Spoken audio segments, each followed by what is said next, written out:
लाइबा एक छोटी सी प्यारी बच्ची थी जो हमेशा दूसरों की मदद करती थी। वो अपने नन्हे से बाग में रोज पौधों को पानी देती, परिंदों को दाना डालती और चींटियों तक का ख्याल रखती थी। सब इसे बहुत पसंद करते थे क्योंकि वो मोहब्बत से पेश आती थी। एक दिन लाइबा बागीचे में बैठी सूरज की गर्मी से थकी हुई थी। अचानक आसमान से एक खूबसूरत सी रोशनी नीचे उतरी।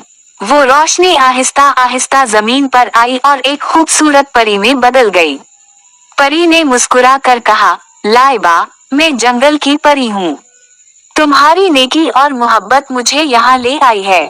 लाइबा ने हैरान होकर पूछा, क्या मैंने कुछ खास किया? परी ने जवाब दिया, हाँ, तुम हर छोटे बड़े का ख्याल रखती हो। तुम्हारी नरमी और शफकत दुनिया के लिए एक मिसाल है। परी ने जादू की छड़ी घुमाई और एक सुनहरा पौधा लाइबा के हाथ में आ गया। ये जादुई पौधा जहाँ भी लगेगा, वहाँ खुशी, सुकून और मोहब्बत फैलाएगा। लाइबा ने वो पौधा बाग के बीच लगा दिया। अगली सुबह जब वो जागी तो उसके बाग में रंग बिरंगे फूल, तितलियां और परिंदे खुशी से झूम रहे थे। हर तरफ हंसी, खुशबू और रोशनी थी। सब लोग इस बाग में आने लगे। जो भी आता, खुश होकर वापस जाता।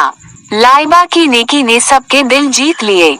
जो बच्चे दिल से अच्छे हों, नरमी से बात करें और दूसरों की मदद करें, उनके लिए कोई ना कोई परी जरूर आती है।